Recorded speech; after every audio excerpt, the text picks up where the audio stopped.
250 কোটি মুসলমান কেন মুখ খুলতে পারতেছে না? আমি তো বলি মিডিয়ায় কথা চলে যাবে, যাক, যদি আল্লাহ আমাদের মুসলিম শাসকদেরকে আল্লাহ বুঝ দেয়, ওদের সুমতি ফিরে আসে। আজ যদি মুসলিম দুনিয়ার 60 দেশের মুসলমান দেশের কর্ণধাররা ইউরোপ আর আমেরিকাকে ডাইকা বলে যে আমরা দুটার জবাব চাই, তোমরা 2 কোটি ইহুদিদের প্রেমে মত্ত থাকবে না তোমরা 250 কোটি মুসলমানের প্রেমে পড়বে? ডিসাইড আজকেই করতে হবে। তাইলে আমাদের সম্পর্ক তোমাদের সাথে থাকবে। তোমরা ছোট একটা দেশকে চাও না 60টা মুসলিম দেশ চাও? দেখেন কালকে কি হয়, দেখেন কালকে সারা দুনিয়ায় কি হয়। সূর্য নতুন আলো নিয়ে উঠবে, সারা দুনিয়ার চিত্রটা মনে হয় অন্যরকম হবে। কিন্তু সত্য তো এটা, বিলারি গলায় ঘন্টা বাঁধবে কে? 60 মুসলিম দেশের তো কর্ণধারদের এই সাহস নাই যে ওরা এক হবে আর এই দুটা কথা বলবে যে 1-2 কোটিকে ভালোবাসবে না 250 কোটিকে ভালোবাসবে। বলো, তাইলে তোমাদের সাথে সম্পর্ক, নাইলে কোনো সম্পর্ক নেই। 60 দেশের দিকে তাকাবে না অবৈধ জন্ম নেওয়া একটা দেশের দিকে তাকাবে? কোনটার দিকে তাকাবে? শুধু চিৎকার দিলে হবে না, বোঝেন আমার কথা, বোঝেন। আমরা তো চিৎকারে অভ্যস্ত। ওটার দিকে সম্পর্ক গড়বে।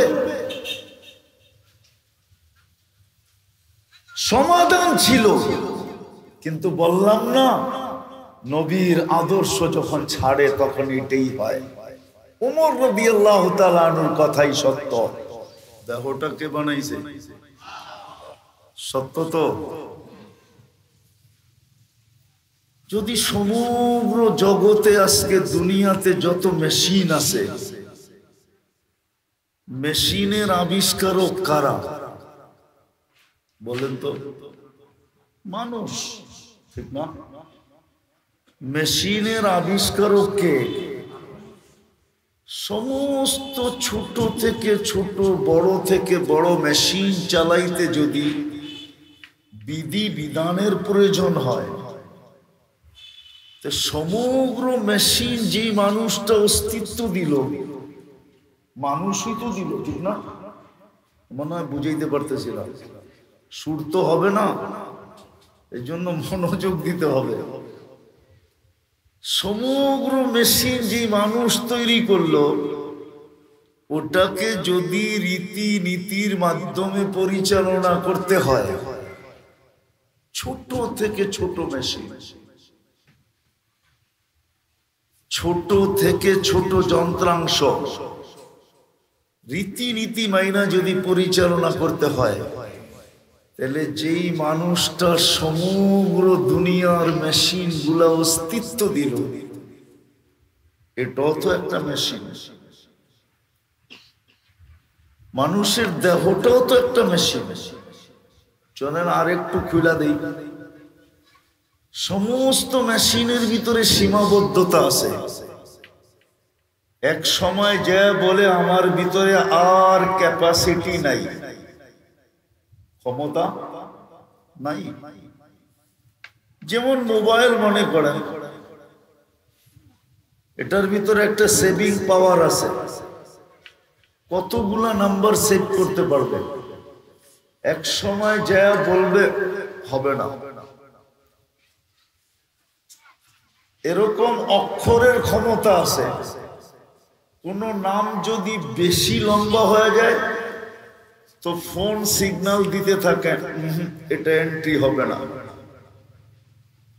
সংখ্যা কমাও, অক্ষর কমাও।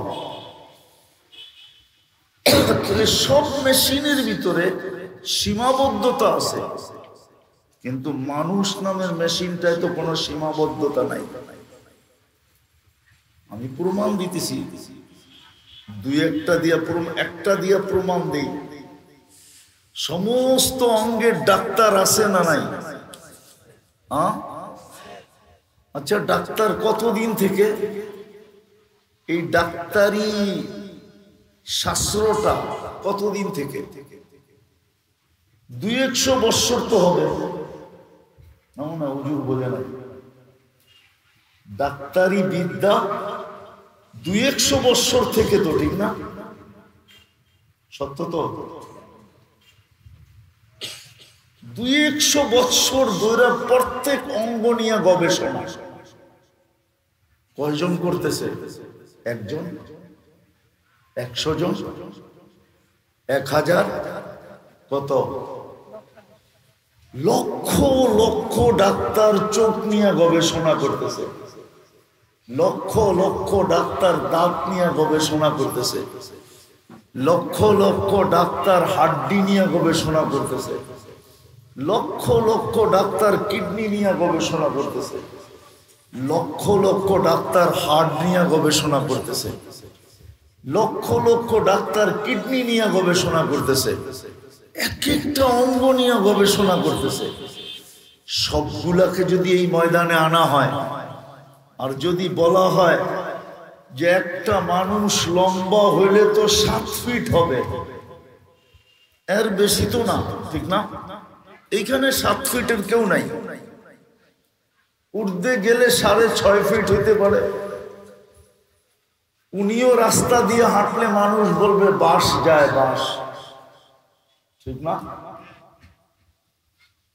6.5 ফিট, 7 ফিটই ধরলাম। অঙ্গ প্রত্যঙ্গ কয়টা? আরে বলেন না, হাতের করে গণা না? গণা না? হাতের করে গণা যাবে না? যাবে না? ওদেরকে যদি জিজ্ঞেস করি 7.5 ফিট, 7 ফিট একটা মানুষ, অঙ্গগুলো হাতের করে গণা যায়, শত শত বৎসর, লক্ষ লক্ষ তোমরা গবেষণা করতেছ, বলো কোন অঙ্গের গবেষণা শেষ হলো? তো সবগুলো একটা মুস্কি হাসি দিয়া বলবে, হুজুর এটার কোনো কুল কিনারা নাই, এটার কোনো কুল কিনারা নাই। সবচেয়ে ছোট অঙ্গ দেখার ভিতরে চোখ, চোখ চোখ চোখ সবচেয়ে ছোট। এটার গবেষণায় যদি জিজ্ঞেস করি তো বলবে শত শত বছর গবেষণা। তোমাদের মতো ব্রেনিয়ান ডাক্তার, কেউ প্রফেসর, ফুল প্রফেসর, কেউ হাফ প্রফেসর, কেউ বড় বড় গবেষক। আচ্ছা, এটার কুল কিনারা তো পাওয়ার কথা। বলবে এটা তো আরো অসীম। যেমন আকাশের কোনো সীমারেখা নাই, রব্বে কাবার কসম এই চোখেরও কোনো সীমারেখা নাই। যদি পারতাম তাহলে আপনাদেরকে পিছে বিরাট বড়, কি বলে এটাকে, আরে প্রজেক্টর লাগায় দেখায় দিতাম যে এটা কত বড়। 2 চোখে 26 কোটি ক্যামেরা, 13 26, এটা আকাশের মতো সীমাহীন। এটা এই জন্য বললাম, যেই মেশিন গুলা সীমিত আকৃতিতে, ছোট ছোট পরিধির, এটাই যদি রীতিনীতির বিরুদ্ধে চালানো যায় না, তাহলে যেটা অসীম, যে সমস্ত মেশিনকে জন্ম দিল, অস্তিত্ব দিল, এটাকে চালানোর কোনো পদ্ধতি কি নাই? এটাকে চালানোর কোনো পদ্ধতি নাই। মানুষ যদি সামান্য একটা মোবাইল চালানোর জন্য, এখন আপনি কিনা নিয়ে আসেন একটা অ্যান্ড্রয়েড সেট, দেখেন চালানোর জন্য ওর সাথে কত বড় একটা বই দেয়, কত পৃষ্ঠা বিশিষ্ট। সামান্য 8 আঙ্গুল একটা মোবাইল, 6 আঙ্গুল চওড়া, এটাকে চালানোর জন্য এত বড় একটা বই যদি দিতে পারে আর এতগুলো নিয়ম কানুন যদি থাকতে পারে, তাহলে যেই মানুষটা সমগ্র কিছু অস্তিত্ব দিল, মেশিনারির জগৎ, আর তার প্রত্যেকটা অঙ্গ অসীম, এই মানুষটা চালানোর কি কোনো রীতিনীতি নাই? বুঝাইতে কি পারলাম? আমি সিরাত বুঝানোর জন্য আপনাদেরকে নিয়ে যাইতেছি একটু পিছের থেকে, নাইলে কিন্তু সিরাত বুঝে আসবে না, সিরাত বুঝে আসবে না। দুরবস্থা দিন দিন বাড়তে থাকবে। যেদিন পাও রাখছিলেন ওই দিন থেকে অবস্থা উন্নত হইতেছিল, হইতে হইতে হইতে হইতে হইতে কবির ওই কথাই সত্য হয়েছিল। কোন কবি লিখছিলেন, কাহা সে রওয়ানা হুয়ে মুসলমানো উম্মতে মুহাম্মাদি, তোমাদের যাত্রা কোত্থেকে, और कहां जाकर ठहरे, তোমাদের পরিধি বাড়তে বাড়তে বাড়তে কোন পর্যন্ত যে তোমরা পৌঁছিলে, যাত্রা কোত্থেকে? যেদিন থেকে যাত্রা ওই দিন থেকে উন্নতি হইতে হইতে হইতে হইতে এক পর্বে আসছে, এক পর্ব আসছে। মাবিয়া রাদিয়াল্লাহু তাআলা আনহুর জামানা পর্যন্ত একটা পর্ব আসছে, একটা পর্ব আসছে আটলান্টিকের পার পর্যন্ত যায় ইসলাম দাঁড়ায় গেছে।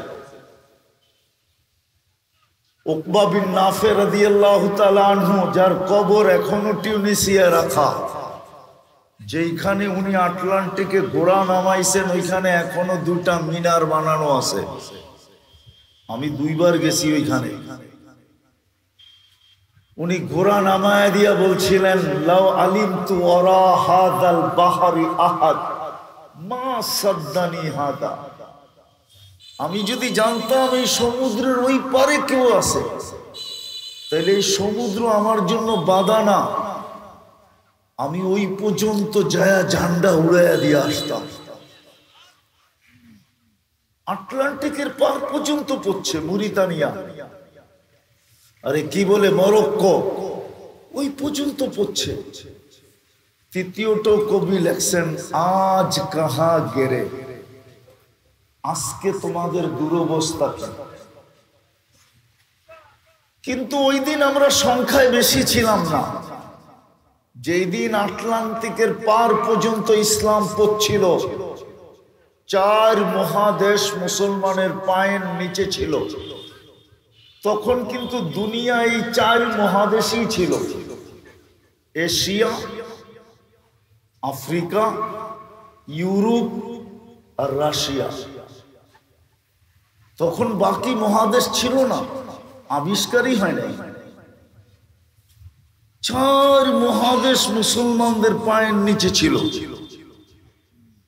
সংখ্যায় আজকে যতটুকু এতটুকু আমরা না, আজকে আমরা 250 কোটি সংখ্যায়। ওই দিন আমাদের সংখ্যা 250 কোটি ছিল না। আজকে যত হাফেজ, এর 100 ভাগ কেন, লাখ ভাগের 1 ভাগও ছিল না। আজকে যত আলেম, লক্ষ ভাগের 1 ভাগও তখন এরকম আলেম ছিল না। বেশি দিনের কথা তো না। বাংলাদেশে এই বেলকুচিতে যদি একটা সময় গেছে ম্যাট্রিক পাশ করে কেউ আসতো, তাইলে পুরো বেলকুচির মানুষ তাকে দেখতে আসতো যে ম্যাট্রিক পাস। এমএ তো বাদে, আইএ তো বাদেই দিলাম, বিএ তো বাদেই দিলাম, এমএ তো বাদেই দিলাম, ম্যাট্রিক পাস করে আসলে পুরা এলাকায় খবর হয়ে যেত ম্যাট্রিক পাস। এখন তো ম্যাট্রিকের কোনো ভ্যালুই নেই, ঠিক না? হ্যাঁ না, ভ্যালু আছে? আছে না? আছে। এমএ পাশেরই ভ্যালু নাই, ম্যাট্রিকের কোত্থেকে থাকবে? ঠিক না? বুঝে গেল সংখ্যা এত বাড়ছে। কিন্তু কবির তৃতীয় কথা, আব কাহা গেরে। আজকে তোমাদের এই দুরবস্থা কেন?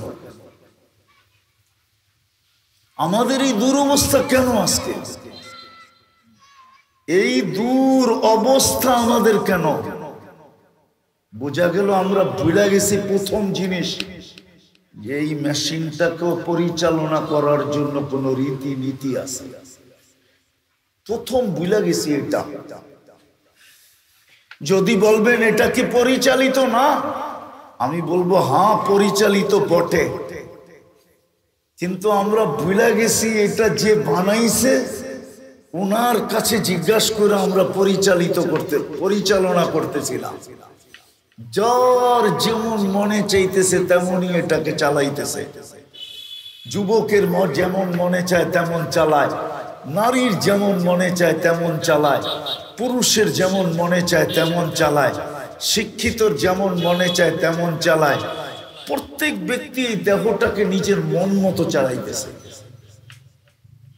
ওই মালিকের কাছে জিজ্ঞাসা করে চালাইতেছে না, যিনি এক ফোঁটা পানির থেকে অস্তিত্ব দিছিলেন। এই জন্যই তো ওনাকে চিৎকার দিতে হয়, নাহলে কোনোদিন চিৎকার দিতে হতো না। হাদিসে আছে, মান আরাদা আন্নি নাদাইতুহু মিন কারিব। আল্লাহ বলে তুমি যখন ভুলা যাও তো তোমাকে আমার কাছের থেকে এসে ডাকতে হয়। আর কোরআনও এটাই বলে, কোরআনে চিৎকার আছে, মা গররাকা বিরাব্বিকাল কারীম। কসম খোদার, এটা যদি লাউড স্পিকার দিয়ে চিৎকার দিত আল্লাহ, তাহলে মনে হয় দুনিয়ার সমস্ত সৃষ্টি চিৎকারে বেড়ে যেত। আল্লাহর আওয়াজ তো আল্লাহর আওয়াজ, ঠিক না? কোরআন তো চিৎকার দিতেছে, মা গররাকা বিরাব্বিকাল কারীম। রব্বে কারিমের মতো, আল্লাহর মতো এরকম কারিম রব পাওয়া পড়েও তোকে আল্লাহ থেকে বিমুখ করলো কে? আরো একটা অভিযোগ আছে, শুধু আহ্বান নাই, চিৎকার নাই, সাথে একটা অভিযোগও আছে, কুতিলাল ইনসানু মা আকফারা। মানুষ, ও মানুষ, তুই এত বড় অকৃতজ্ঞ হইলি কি করে? বিবেক তো তোর মতো আমি কাউকে দেই নাই, বুদ্ধি তো তোর মতো আমি কাউকে দেই নাই, বিদ্যা তো আমি তোর মতো কাউকে দেই নাই, সৌন্দর্য তো আমি তোর মতো কাউকে দেই নাই, গঠন তো আমি তোর মতো কাউকে দেই নাই, শ্রেষ্ঠত্বের মুকুট তো আমি তোর মতো কারো মাথায় বসাই নাই। বরং স্কুলেও তো ফার্স্ট সেকেন্ড থার্ড আছে, আমি তো কোনো সেকেন্ড থার্ডই রাখি নাই, শুধু একটাই রাখছি, ফার্স্ট। কাররামনা বনি আদম। তুই অকৃতজ্ঞ হইলি কি করে? সত্য এটাই। আজকে আল্লাহর যে হুকুম আমাদের মানার দরকার ছিল, ওই হুকুম মানা আমরা ছেড়ে দিছি। কিন্তু যদি বেলকুচির মানুষ প্রশ্ন উঠাবে যে হুকুম মানবো তো মানবো কি করে, কবি তো এটাই বলে, তুমি কোথায় আমি কোথায়? আল্লাহ তোমাকে তো চোখে দেখা যায় না, লা তারা কাল উয়ুন। মানবো তো মানবো কি করে? তোমাকে তো চোখে দেখা যায় না। ওয়ালা তুখালিতুকা যুনুন, তোমাকে তো ধ্যান ধারণায় আনা যায় না। ওয়ালা ইয়াসিফুকাল ওয়াসিফুন, বর্ণনা দিয়ে তো তোমাকে শেষ করা যায় না। ডাইরেক্ট তো তোমার কথা শোনাও যায় না, যে ডাইরেক্ট শুনবো, শোনাও তো যায় না। মানবো তো মানবো কি করে? তুমি তো বর্ণনা অতীত, নিজের বর্ণনাই তো নিজে দিছ, তোমার বর্ণনা দিয়ে তো শেষ করা যায় না। তুমি তো শুধু 4 অক্ষরের আল্লাহ না,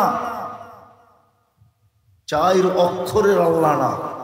আবার 4 অক্ষরের আল্লাহ এমন আল্লাহ, কোন দিক দিয়ে একটা বাদ দিল তুমিই থাকো, যদিও এটা বাদ। আলিফ যদি ফালাইও দেই, তারপরও লিল্লাহি মুলকুস সামাওয়াতি ওয়াল আরদ, রাজত্ব তোমার হাতের থেকে যায় না। আবার যদি লাম ফালাইয়া দেই, তারপরও লাহু মুলকুস সামাওয়াতি ওয়াল আরদ, আবারও যদি লাম ফালাইয়া দেই তো থাকে শুধু হু, হুয়াল্লাহুল্লাযী লা ইলাহা ইল্লা হু। তুমি তো এরকম, মানবো তো কি করে? গুণ তো তোমার অনেক, বর্ণনা তো দেওয়া যায় না, শেষ করা যায় না। তুমি তো শুধু আল্লাহ না, তুমি তো রহমান, তুমি তো রহিম, তুমি তো মালিক, তুমি তো কুদ্দুস, তুমি তো সালাম, তুমি তো মুমিন, তুমি তো মুহাইমিন, তুমি তো আজিজ, তুমি তো জব্বার, তুমি তো মুতাকাব্বিরুল খালিকুল বারিউল মুসাব্বিরুল গফফারুল কাহ্হারুল وخاب الرزاق الفتاح العليم القابض الباسط الخافض الرافع المؤز المذل السميع البصير الحكم العدل اللطيف الخبير الحليم العظيم الغفور الشكور العلي الكبير الحفيظ المقيت الحسيب الجليل الكريم الرقيب المجيب الواسع الحكيم الودود المجيد الباعث الشهيد الحق الوكيل القوي المتين الولي الحميد الموصي المبدي المعيد المحيي المميت الحي القيوم الواجد الماجد الواحد الأحد الصمد القادر المقتدر المقدم المؤخر الأول والآخر الظاهر والباطن الوالي المتوالي البر التواب المنتقم العفو الرؤوف مالك الملك ذا الجلال والإكرام المقسط والجامع والغني والمغني المانع الدار النافع النور الهادي البديع والباقي الوارث والرشيد الصبور জাল্লে জালালু। তুমি তো ৯৯ পদের মালিক, মানবো তো মানবো কি করে? আমি আসল জায়গায় চলে আসছি, এই জন্যই আল্লাহ একটা আদর্শ বানায়া পাঠাইছেন।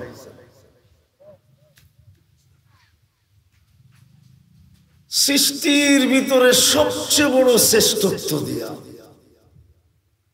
আফসোস নির্বাচিত করছিলেন আমাদেরকে,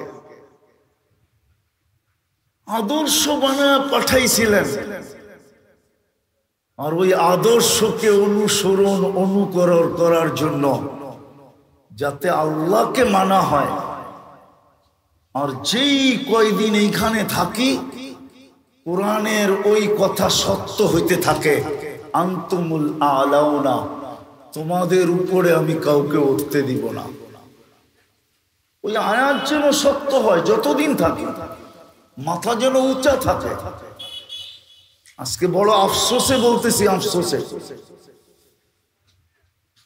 আফসোসে বলতেছি এই জন্যই আমাদের যে সমস্ত শিক্ষিত লোকগুলা নেট ঘাটাঘাটি করে, এমনকি যুবকরা পর্যন্ত, যুবতীরা পর্যন্ত, শিক্ষিত নারীরা পর্যন্ত, আমাদের সমাজের 90% মানুষ যারা বর্তমান জগৎ সম্বন্ধে কিছু নলেজ রাখে, এরা এই কথা ভাবে। আর কখনো কখনো একা একা মনে হয় আফসোস করে যে আমি মুসলমানের ঘরে আসলাম তো আসলাম কেন? রাগ হয়ে যাবেন বলবো এই মজমায় কে আছে যে অমুসলিমকে দেখা কোন দোয়া পড়তে হয় এটা জানে? একজন আমাকে হাত উঠায় বলুন যে অমুসলিমকে দেখলে কোন দোয়া পড়তে হয়। প্রশংসামূলক, যে আল্লাহর ইহসান আমাকে ওর মতো বানায় নাই, মুসলমান জন্ম দিছেন। বলো কি মজমায় কে আছে যে অমুসলিমকে দেখলে কি দোয়া পড়তে হয়? আবু হুরায়রা রাদিয়াল্লাহু তাআলা আনহুর দোয়া আছে, ওমর রাদিয়াল্লাহু তাআলা আনহুর থেকে দোয়া মনকুল আছে। আমি দোয়া বলবো না, কেন এটা উলামাদের প্রোগ্রাম, তোলাবাদের প্রোগ্রাম, দোয়া তো এরা শিখাবে। কিন্তু আমি রাইখা গেলাম, বুঝা গেল দোয়া শিখি নাই মানে ইসলাম যদি পছন্দনীয় হতো, আমার মনে হয় এই রোজার ঈদের রাত্রে যত টাকা শুধু চুল কাটার পিছনে বেলকুচিতে খরচ হয়েছে এই যুবকদের, মনে হয় সবগুলা জমা করলে অনেক গরিব মানুষের ঈদ হয়ে যেত। 400 টাকার নিচে তো কেউ চুল কাটে নাই। জিজ্ঞাসা করেন ও তো 15 দিন আগে নেটের থেকে ডিজাইন নিছে স্ক্রিনশট দিয়া যে চাঁদ রাতে এই ডিজাইনটা কাটবো। হইতে পারে 1000 টাকা চুল কাটছে এখানে লোক আছে, আর এই এলাকার বেশির মানুষ শ্রম পেশার শিল্পের সাথে সম্পর্ক, মাথার গাম পায়ে ফেলা টাকা দিয়া শুধু চুলের একটা ডিজাইন কাটছে 1000 টাকা দিয়া।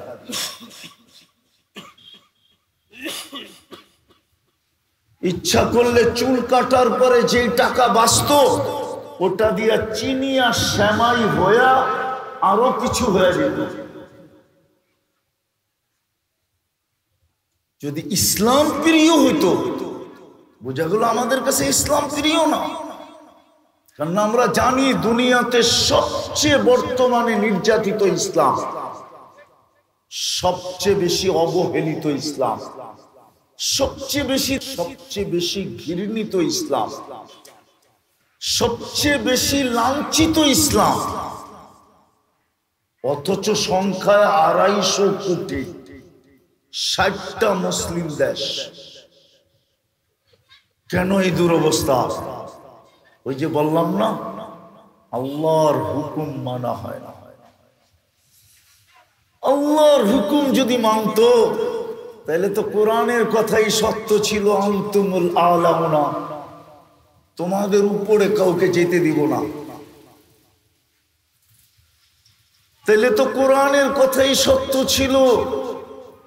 আজকে মুসলিম দুনিয়া যতটুকু নিরাপত্তাহীনতায় ভুগতেছে, দুনিয়ার ক্ষুদ্র থেকে ক্ষুদ্র কোন কাফের দেশে এতটুকু নিরাপত্তাহীনতায় ভোগে না।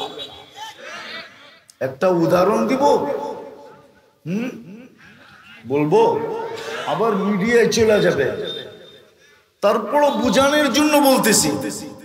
বলেন বাংলাদেশে হিন্দু নির্যাতিত বেশি না ইন্ডিয়া হিন্দু নির্যাতিত বেশি? চলেন আরেকটা দেখাই, বাংলাদেশে হিন্দু নির্যাতিত বেশি না ইন্ডিয়াতে মুসলমান নির্যাতিত বেশি?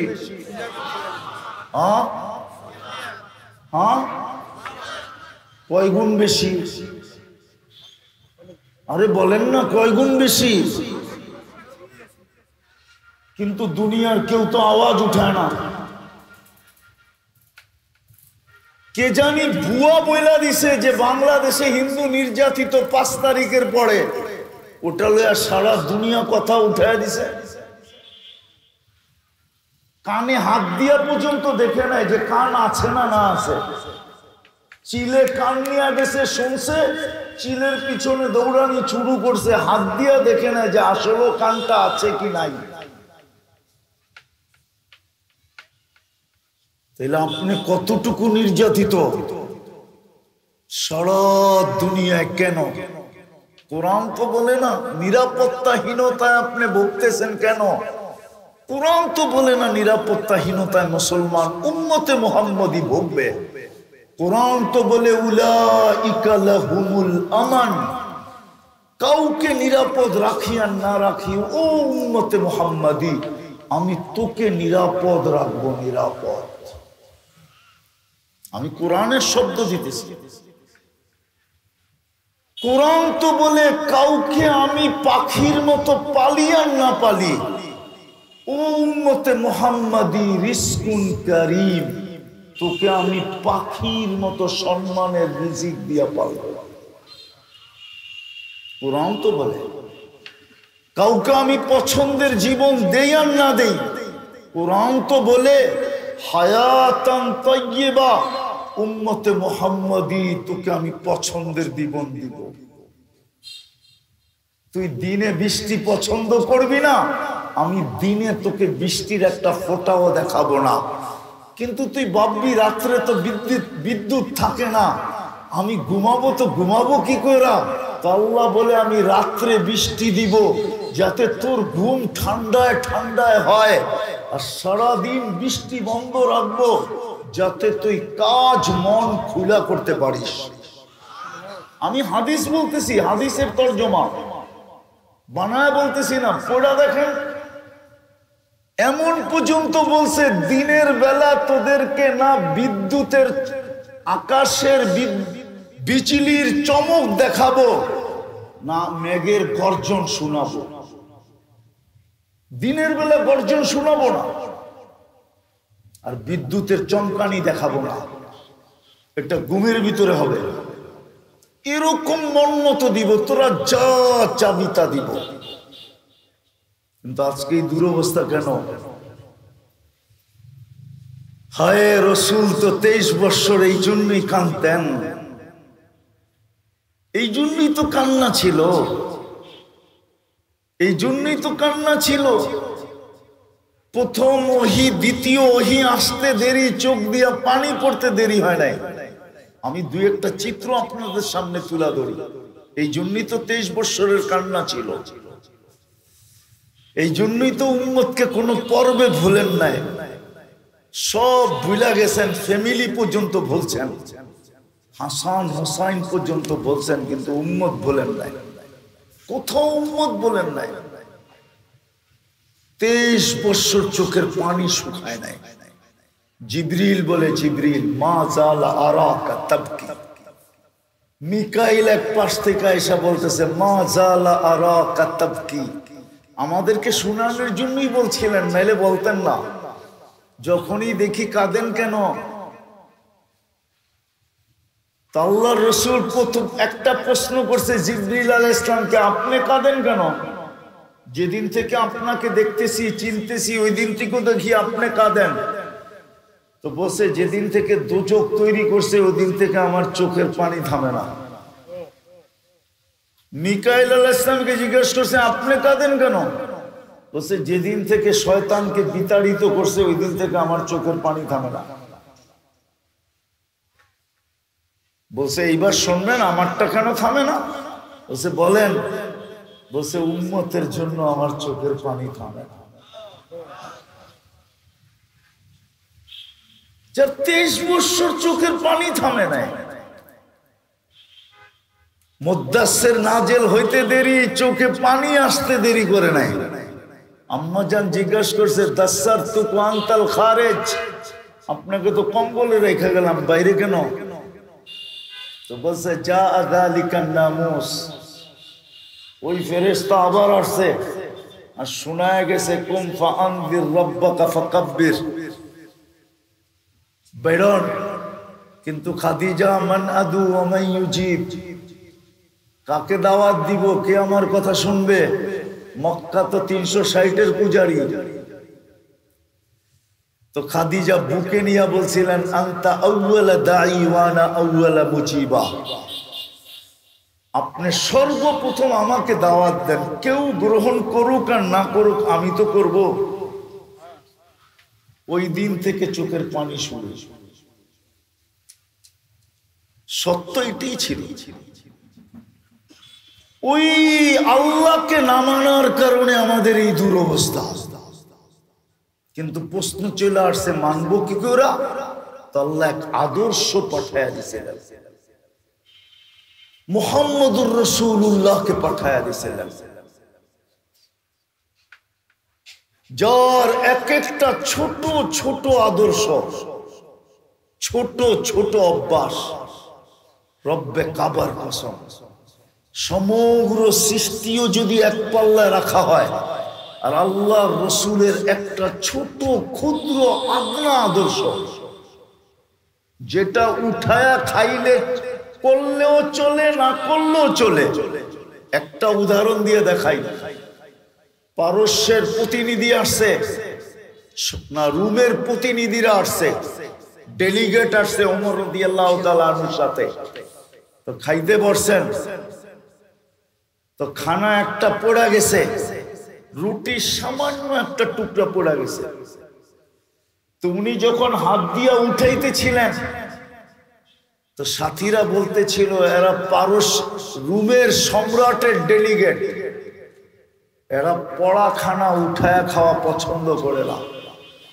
ওলামা জানে ওমর রাদিয়াল্লাহু তাআলা আনহুর চিৎকার কি ছিল, আতরুকু সুন্নাত হাবিবি লিহাউলাইল হুমাকা, এই আহমকদের জন্য নবীর সুন্নত ছেড়ে দিব। কিন্তু ওলামা বলে ওইটা উঠায়া খাইলো চলে, না খাইলো না চলে না। সত্য তো, ফতুয়া কি আপনাদের? উঠাইলো চলে, না উঠাইলো চলে। কিন্তু ওমর রাদিয়াল্লাহু তাআলা আনহু জানতেন এই সুন্নতের দাম কত। সমগ্র সৃষ্টিও যদি এক পাল্লায় দেওয়া হয় আর এই ক্ষুদ্র সুন্নত আরেক পাল্লায় দেওয়া হয়, তাইলে ওই সুন্নতের পাল্লা ভারী হবে। আপনি ভাবছেন, মুসলমান ভাবছে যে আমরা বস্তু দিয়ে জিতা যাব, নবীর আদর্শ ছেড়া দিব, মুহাম্মদুর রাসূলুল্লাহর চোখের পানি বুলায় দিব, লাজ রাখবো না, ইজ্জত রাখবো না, সম্মান রাখবো না, ধার ধারবো না, আর আমরা উপরে থাকবো। আজকে থাইকা দেখান না, সারা দুনিয়া তো 100 কোটি মানুষের জন্য আপনাদেরকে পায়ে পিষা মারতে চাইতেছে। সারা দুনিয়ায় শুধু 100 কোটি, 1 কোটি ইহুদি। কয় কোটি? কত? 1 থেকে 2 কোটি ইহুদি সারা দুনিয়া। সারা দুনিয়া তো 2 কোটি ইহুদিকে বাঁচানোর জন্য 250 কোটি মুসলমানকে পায়ের নিচে পিষা মারতে চাইতেছে। নাইলে ফিলিস্তিনের এই অবস্থা হবে কেন? আপনি আর কতটুকু পবিত্র জায়গায় বসা আছেন, বেলকুচির মানুষ। ফিলিস্তিনের ভিতরে তো কোরআন তো বলে, আর কোরআন তো বলে বারাকনা হাওলা, যেই মাটির কণায় কণায় বরকত মিশ্রিত, ওই বরকত মিশ্রিত মাটির ভিতরে তো ফিলিস্তিনিরা। যেখানে ইব্রাহিম আলাইহিস সালাম ঘুমায় আছেন, যেই মাটি টাচ করতেছে খলিলের শরীরকে, ইব্রাহিম খলিল আলাইহিস সালাম ওনার শরীরকে টাচ করতেছে, যেই মাটি টাচ করতেছে মুসা কালিমুল্লাহ শরীরকে, যেই মাটি টাচ করতেছে চিহ্নিত 70 জন নবীর শরীরকে। চিহ্নিত কবর আছে 70টা নবীদের। কিন্তু যদি ইতিহাস দেখি, তাহলে ফিলিস্তিনকে বলা হয় দিয়ারুল আম্বিয়া, নবীদের দেশ। যেই মাটির সাথে টাচ করা সংযুক্ত আছে 45,000 সাহাবার কবর। কত? 45,000। আমি কিতাব পড়া বলতেছি না, চোখে দেখা বলতেছি। কিন্তু ফিলিস্তিন এখন আমার সামনে। আমি 14 বছর আগে গেছি। বাইতুল মুকাদ্দাস এখনো আমার চোখের সামনে ঝকঝক করে। আমি 14 বছর আগে গেছি ওখানে। মুসলমানের প্রথম কিবলা, কেন এই দুরবস্থা? 250 কোটি মুসলমান কেন মুখ খুলতে পারতেছে না? আমি তো বলি মিডিয়ায় কথা চলে যাবে, যাক, যদি আল্লাহ আমাদের মুসলিম শাসকদেরকে আল্লাহ বুঝ দেয়, ওদের সুমতি ফিরে আসে। আজ যদি মুসলিম দুনিয়ার 60 দেশের মুসলমান দেশের কর্ণধাররা ইউরোপ আর আমেরিকাকে ডাইকা বলে যে আমরা 2টার জবাব চাই, তোমরা 2 কোটি ইহুদিদের প্রেমে মত্ত থাকবে, না তোমরা 250 কোটি মুসলমানের প্রেমে পড়বে? ডিসাইড আজকেই করতে হবে। তাইলে আমাদের সম্পর্ক তোমাদের সাথে থাকবে। তোমরা ছোট একটা দেশকে চাও না 60টা মুসলিম দেশ চাও? দেখেন কালকে কি হয়, দেখেন কালকে সারা দুনিয়ায় কি হয়। সূর্য নতুন আলো নিয়ে উঠবে, সারা দুনিয়ার চিত্রটা মনে হয় অন্যরকম হবে, কিন্তু সত্য তো এটা, বিলার গলায় ঘন্টা বাঁধবে কে?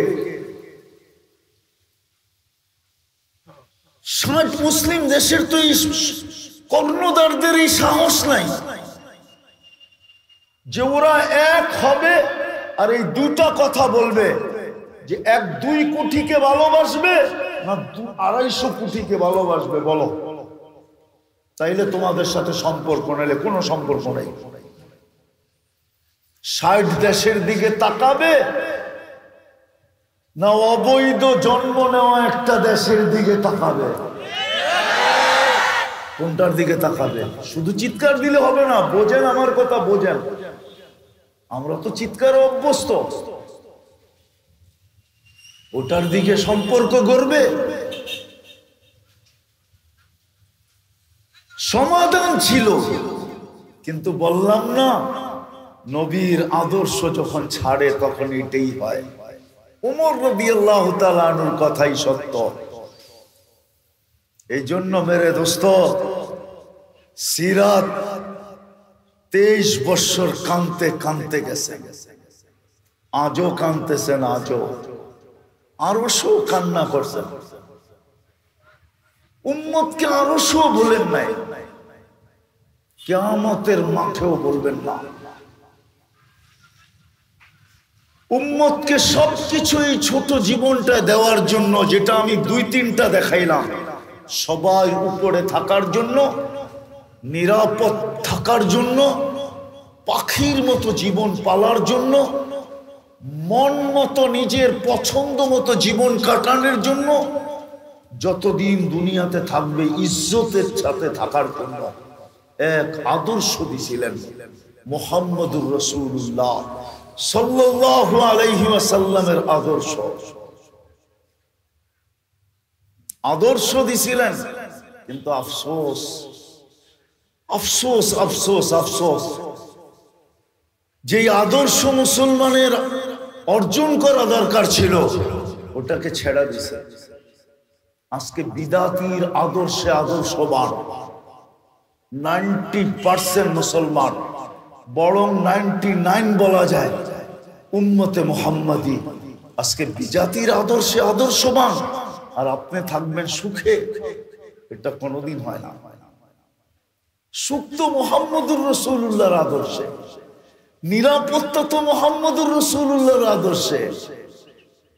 আজকে মুসলমান, আপনি আপনাকে মুসলমান দাবি করবেন আর আপনি রাসূলের আদর্শ মতো চলবেন না, আপনি সুখে থাকবেন? ইম্পসিবল। এই জন্য আসেন, সুযোগ এখনো হাত থেকে বাহির হয়ে যায় নাই। সুযোগ যেরকম, আমি একটা উদাহরণ দিয়ে বুঝাইতে চাইতেছি। বহু যুবকের মোবাইলে কিন্তু এখনো মেসেজ আছে, অনেক শিক্ষিত লোকের ডায়েরিতে এখনো লেখা আছে, মরণ অবধি তোমার অপেক্ষা করব। মরণ অবধি, মরণ পর্যন্ত তোমার, মনে হয় বোঝেন না আপনারা? হ্যাঁ, কি অপেক্ষা? বুঝছেন কিছু না? হুজুর মানুষ করতে বুঝবেন, যুবকরা বুঝছে, কিন্তু ওদের মেসেজে লেখা আছে এখনো অনেকের মেসেজ টোকাইলে পাওয়া যাবে, নাইলে কোম্পানিতে খোঁজ নিলে পাওয়া যাবে। যদিও মুছা দিছে, কিন্তু কোম্পানিতে তো মুছে নাই, ঠিক না? ওইখানে আছে যে আমি তোমার জন্য মরণ পর্যন্ত অপেক্ষা করব। কারো কারো ডায়েরিতে লেখা আছে, কারো কারো চিঠিতে লেখা আছে। আল্লাহ উম্মতকে এইভাবেই বইলা পাঠাইছেন, ও উম্মতে মুহাম্মাদি, আমিও তোকে কণ্ঠনালীতে রু আসা পূর্ব মুহূর্ত পর্যন্ত অপেক্ষা করব। আমিও তোর অপেক্ষা কণ্ঠনালীতে রু আসার পূর্ব মুহূর্ত পর্যন্ত করব। বিদায় আসল কথায় ফিরা যাই, যদি ওই পুরানো ঐতিহ্য আবার ফিরা পাইতে চাই, যেই পুরানো ঐতিহ্যের কথা কোরআনে লেখা আছে যে আমরা সবাই ঊর্ধ্বে, তাইলে ওমর রাদিয়াল্লাহু তাআলা আনহুর কথা মানতে হবে। আর এটা এক সত্য না, 100 সত্য না, 103 সত্য, যে এটাই সত্য। আল্লাহ রসুলের আদর্শ ব্যতীত কোনদিন আমরা আজকে যে দুরবস্থায় আছি, এই দুরবস্থার থেকে বাহির হওয়া যাবে না। নাইলে আমার যুগ বিয়োগে মিলে না, আপনাদের যুগ বিয়োগে মিলবে তো মিলবে কি কইরা? কেননা বেলকুচি তো ওইটাই, বেলকুচি তো ওই জায়গায়, এনায়েতপুর যেখানে, ঠিক না? মনে হয় বোঝেন না, আমি ক্রিটিসাইজ করতেছি না। এনায়েতপুর যেখানে, ইরাক মাটির সাথে মিশলো কি করে? আব্দুল কাদের জিলানী তো ইরাকে, ইরাক মাটির সাথে মিশলো কি করে? হানাফি মাযহাবের ইমাম তো ইরাকে, ইরাক মাটির সাথে মিশলো কি করে? শেরে খোদা হায়দারে কার্রার আলিউল মুর্তাজা তো ইরাকে, 12 জন নবীর কবর তো ইরাকে, কয়েক শত সাহাবার কবর তো ইরাকে। ওটা মাটির সাথে মিশলো কি করে? ফিলিস্তিন মিশতেছে কি করে? আফগানিস্তান মিশলো কি করে? লিবিয়া মিশলো কি করে? এক একটা দেশ মিশতেছে কি করে? বৎসরের পর বৎসর পার হয়ে যেতেছে কি করে? একটা প্রশ্ন আমার মনে জাগে মাঝে মাঝে, আমি হাদিসের সাথে টক্কর দিতেছি না, জানি না আপনারা বুঝবেন কিনা, বুঝানোর চেষ্টা করতেছি। আল্লাহ নাকি তার বান্দাকে সমগ্র দুনিয়ার মা বাবাদের মমতা এক করার পরে যতটুক হবে এর 70 গুণ প্রত্যেক বান্দাকে ভালোবাসে, ঠিক না? হ্যাঁ, তাহলে এই নিষ্পাপ শিশুগুলা যে ফিলিস্তিনে গাজাতে যে ঈদের দিনে মারা গেল, ঈদের দিন, ঈদের নতুন পোশাক পরা অবস্থায় মারা গেল, আমাদেরই তো মন গলা যায়, তাহলে আল্লাহর মমতা কোথায়? আমি প্রশ্ন করতেছি না, বুঝানোর জন্য বলতেছি আপনাদেরকে। আমার সন্দেহ নাই হাদিস নিয়া, আমার ঈমান বেশক আল্লাহর 70 গুণ বেশি ভালোবাসা, নাহলে ইমাম মুসলিম লিখতেন না। আমি সংক্ষেপ করতেছি, উট হারায় গেছে, ঘুমের থেকে উঠা দেয়, উট মাথার কাছে দাঁড়ানো, যেটার উপরে তার খাওয়া পানি সবকিছু ছিল। যখন উট ঘুমের থেকে উঠা দেখছে তো বিলকুল সার্কিট উল্টায় গেছে, তার উল্টায় গেছে। আল্লাহ শুকরিয়া আদায় করতে যায় বলতেছে, তুই আমার বান্দা, আমি তোর রব। তুই আমার বান্দা, আমি তোর। আল্লাহ বলছে এর চেয়ে বেশি আমি বান্দার উপরে খুশি, এর চেয়ে বেশি আমি মায়া করি। তায়েব বান্দার এর চেয়ে বেশি তো আমি আমার কাছে খুশি হয়। বিভিন্ন ভাবে বুঝাইছেন, কিন্তু ফিলিস্তিনের মৌত দেখলে তো মনে হয় না যে এত ভালোবাসলে ওদের উপরে বোম পড়ে কি করে। কিন্তু পড়বে না তো পড়বে না কেন? আজকে নবীর আদর্শ আমরা ভুলে গেছি, সিরাত ভুলে গেছি, যার প্রত্যেকটা আদর্শ এত দামি ছিল। ক্ষুদ্র থেকে ক্ষুদ্র আদর্শের উপরে গুনাহ মাপের ওয়াদা ছিল, সমগ্র গুনাহ মাপের ওয়াদা। আজকে উম্মত ওই আদর্শ ছেড়া দিছে, শিক্ষিত ছেড়া দিছে, অশিক্ষিত ছেড়া দিছে। কিন্তু একটা কথা বলে শেষ করতেছি, প্রথম সাক্ষাৎ কিন্তু আমাদের ইমাম বুখারী মনে হয় এই জন্যই লেখছেন, কবরের প্রথম প্রশ্ন কি জানেন? বলেন তো কি? ইমাম বুখারী রহমতুল্লাহ আলাইহি এটা বলে না। ইমাম বুখারী রহমতুল্লাহ আলাইহি কবরের প্রথম প্রশ্ন মান রব্বুকা বলে না। আমি দলিল দিব,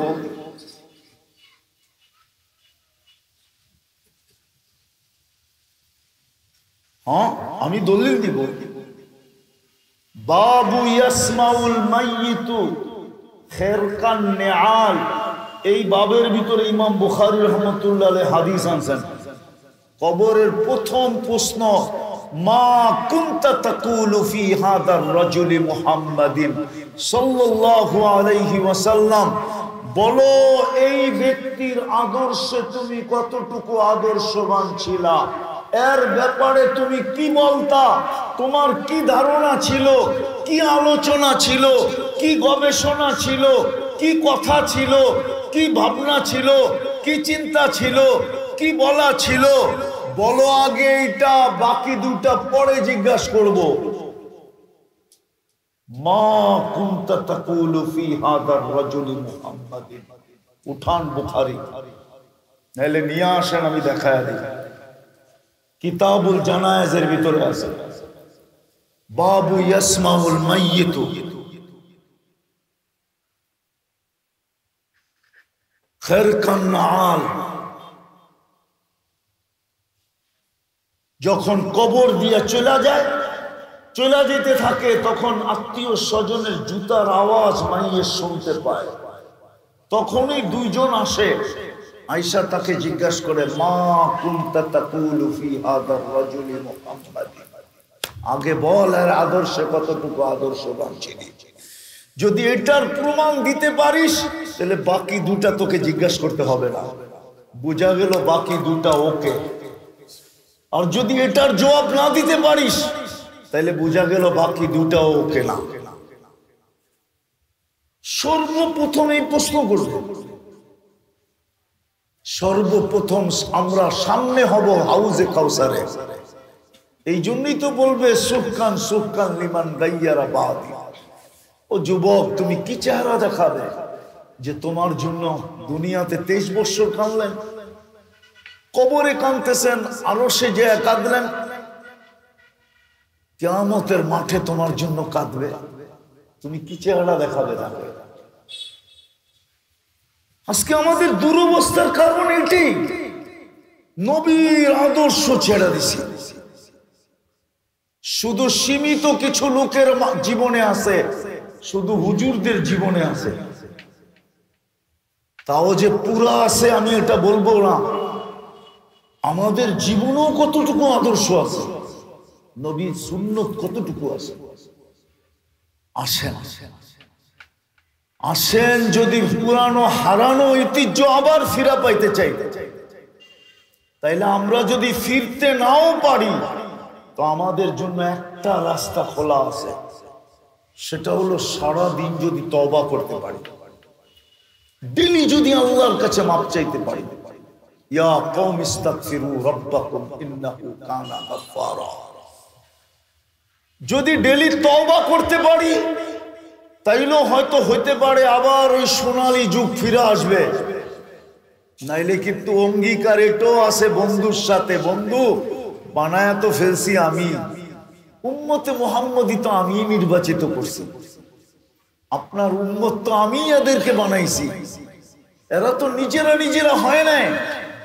কিন্তু বানানোর পরে যখন দেখতেছি যারা আপনার আদর্শ পর্যন্ত যাইতে চাইতেছে না, তো আমি এদেরকে জোর করা হইলো, যখন পাক না হয়, কোনো দাগ যখন না ওঠে, তখন শেষ পর্যন্ত ডাইনিও যাইতে হয়। কি প্রথম চেষ্টা করে বাড়িতে উঠানো যায় কিনা, তারপরে চেষ্টা করে কোনো মেডিসিন দিয়ে উঠানো যায় কিনা, তারপরে শেষ চেষ্টা করে, কেননা ডাই এটা পাওয়ারফুল, এখানে সব দাগ ওয়াশ হয়ে ক্লিন হয়ে বাহির হয়। এই জন্য আল্লাহ বলছেন, আপনার উম্মত যদি সদিচ্ছায় না ফিরল, তওবার মাধ্যমে না ফিরল, তো আমি দুটা শাস্তি এদেরকে দিবই দিব। একটা হইল আজ-জালাজিলু ওয়াল কতলু, অহেতুক হত্যা হবে, হত্যা। আজকে ফিলিস্তিনের বাচ্চারা জানে না কোরআনের ওই কথাই সত্য, কিয়ামতের দিন ওরা আমাদের সামনে জিজ্ঞাসা করবে বিআইয়ি যামবিন কুতিলাত, আমাদেরকে কোন অপরাধে মারা হলো। ওরা জানে না কোন অপরাধে ওদেরকে মারা হইতেছে। ছোট ছোট বাচ্চাকে, নারী জানে না সে কোন অপরাধে মরতেছে। মুসলমান আজকে জানে না কোন অপরাধে মরতেছে। নির্বিচারে মুসলমান নিধন চলতেছে। আর চলবে না তো চলবে না কেন? নবীর আদর্শকে আমরা ছেড়া দিব? নবীর আদর্শ ছেড়া দিব? আপনি একটা কথা আমাকে বুঝান, রমজান মাসটা এক মাস কতদিন ছিল? কয় মাস? এক মাস আল্লাহর কাছে কয় মাস ছিল? আল্লাহর কাছে কয় মাস লিপিবদ্ধ হয়েছে? কয় মাস? এক মাস 70 মাস ছিল। কেননা ফরজ 70 গুণ বাড়ায় দিছে, ঠিক না? কয় মাস? এক মাস। এক মাস 70 মাস, ঠিক না? এক ফরজ 70 ফরজ, ঠিক না? এক নফল, এক ফরজের সমান। এক তসবিহ 1000 গুণ। আপনি বলবেন কোত্থেকে বলতেছেন? আমি দলিল দিতেছি। ইমাম বুখারীর উস্তাদ লেখছে, আমি লিখি না। ইমাম জোহরি রহমতুল্লাহ আলাইহি লেখছেন। বুখারী শরীফে সবচেয়ে বেশি রিওয়ায়াত করছেন ইমাম বুখারী রহমতুল্লাহ আলাইহি আন জোহরি, জোহরির থেকে। উনি লেখছেন 1000 গুণ। রমজানে 1 টাকা খরচ আল্লাহর রাস্তায় খরচের সমতুল্য ছিল। কোথায়? আরে বলেন না, আল্লাহর রাস্তায় খরচ।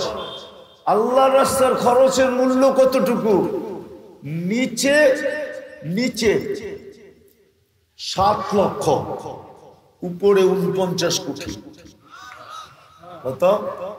এখন সুবহানাল্লাহ বলে লাভ নাই, চলে গেছে রমজান। কিন্তু আপনি আমাকে বলেন 100% মুসলমান কি একটা মাস 100% বেলকুচির মানুষ এই রমজান মাসটাকে যেমন পালন করার তেমন করছে? কয় পার্সেন্ট করছে? কয় পার্সেন্ট? আরে বলেন না। কত? আপনারা তো রমজানে খালি প্রোডাকশনে ছিলেন, ঠিক না? কি প্রোডাকশন মনে হয় বোঝেন না, ঠিক না? কি লুঙ্গি, থারি, শাড়ি, ঠিক না? 3 পিস, ঠিক না? কি তাত নিয়েই তো ব্যস্ত ছিলেন, ঠিক না? সত্য তো? একটা মাস যেটাকে 70 গুণ বাড়ায়া দিলেন, ফরজকে 70 গুণ করে দিলেন, নফলকে ফরজ বানায়া দিলেন, তসবিহকে 1000 গুণ করে দিলেন, 1 টাকা খরচকে আল্লাহর রাস্তার খরচ বানায়া দিলেন, এক রাত্রকে 83 বছর করে দিলেন। বলেন একটা মাস যদি 100% মুসলমান করত, আপনি কি করে চান আল্লাহর কাছে সাহায্য? আবাবিল আসুক কি করে চান বলেন? আপনারই তো বলতেছেন 5% মানুষ না, মাইনা নিলাম আমি 30% বেলকুচির মানুষ রমজান উদযাপন করছে করার মতো, কিন্তু 70% তো করে নাই। বাংলাদেশের 70% মানুষ করে নাই, শুধু 30% মানুষ করছে। 30% মানুষের দিকে দেখা আল্লাহ আবাবিল পাঠায় দিবে? আকাশ থেকে ফেরেশতা আসবে? কি একটা সময় কি ছিল না একজনের জন্য ফেরেশতা আসছে না? আসে নাই? আসে নাই? আসছে। প্রমাণ দিব। হায়াতু সাহাবা উঠান, ডাকাইতের হাতে পড়ে গেছে সাহাবী,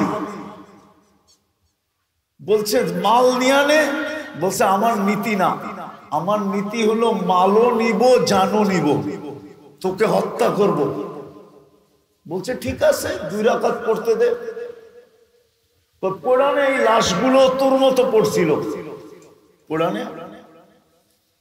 তো 2 রাকাত পড়তে যায় সালাম যখন ভয়ে ভয়ে ফিরাইতেছিলেন যে কত লম্বা করব, তো ডাইন দিকে ফিরাইতেই দেখেন এক সুদর্শন যুবক, চাঁদকে হার মানানোর মতো চেহারা, মুস্কি মুস্কি হাসতেছে। তো বাম দিকে ফিরে বলতেছে তুমি কে?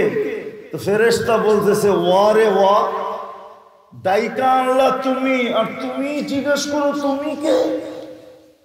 ওয়া রে ওয়া, তুমি না ডাইকা আল্লাহ, আর তুমি আমাকে জিজ্ঞেস করতেছো তুমি কে? তো বলছে পিছের দিকে তাকায় দেখ, তোর দুশ্মন জাহান্নামে চলে গেছে। দেখতেছে লাশ আগুন জ্বলতেছে। বলছে আমি 4th আকাশ থেকে আসছি। প্রথম তোমার ডাকে পুরা আকাশের সমস্ত করাগুলা হেলতে শুরু করছে, আকাশে ধুম মচে গেছে। আমি সর্বপ্রথম নিজেকে পেশ করছি, আল্লাহ কোন ফরিয়াদির ফরিয়াদ হবে, আমি সাহায্যের জন্য প্রস্তুত।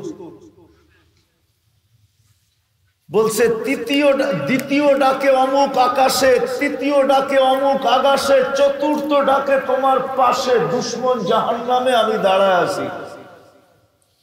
বলছে শুধু আমার জন্য? বলছে কিয়ামতের সকাল পর্যন্ত এরকম নামাজ যে উপহার দিবে আমি ওর জন্য জীবিত থাকবো।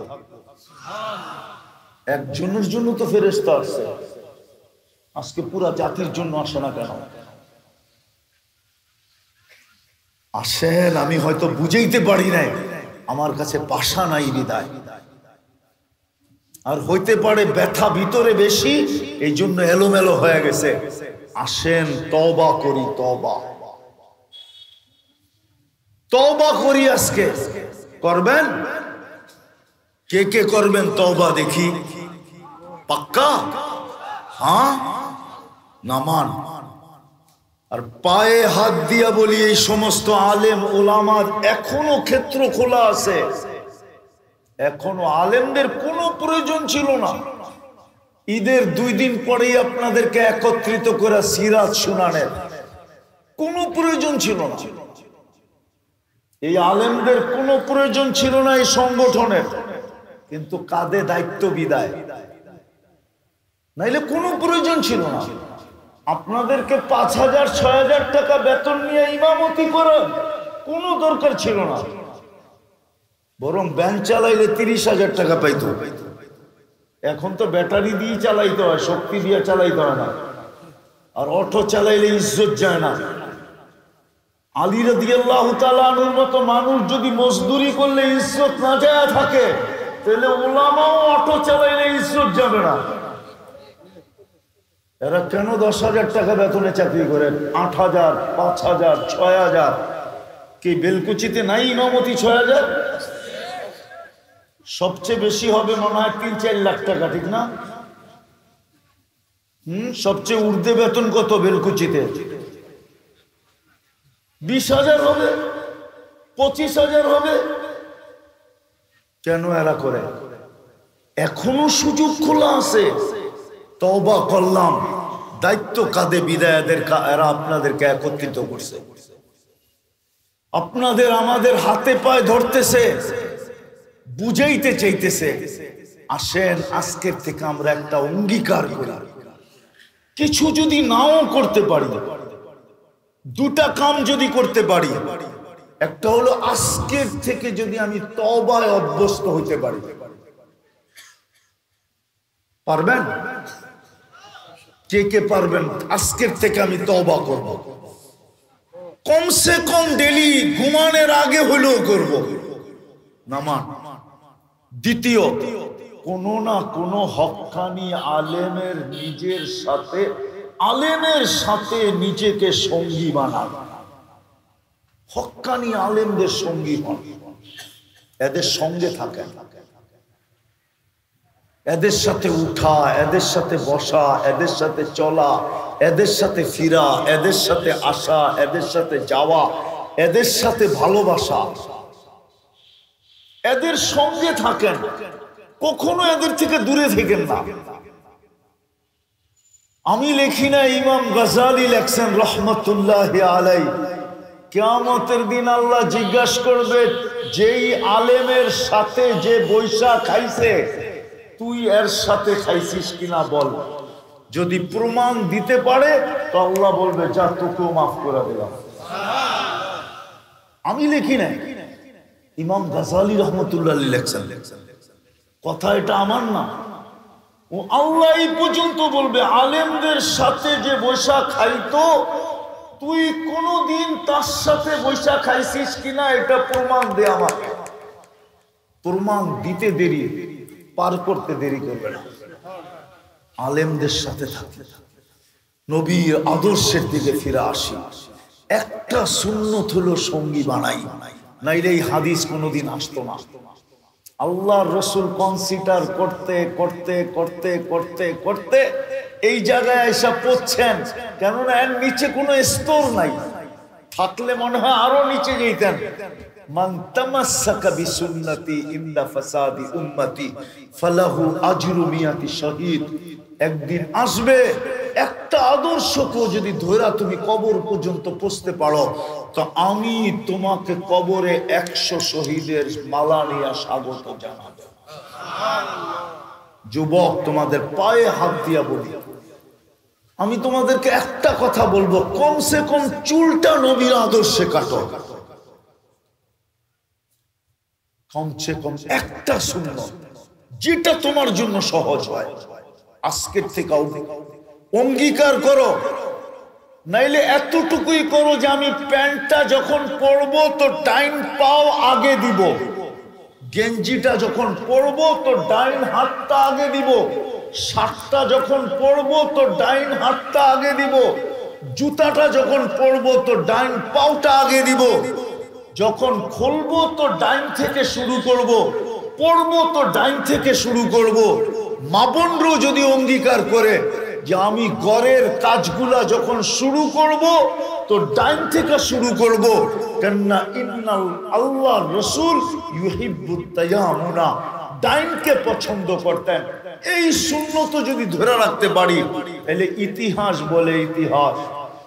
সময় তো নাই হাতে, লম্বা, তারপর আধা ঘন্টা বেশি দিয়া ফেলছে।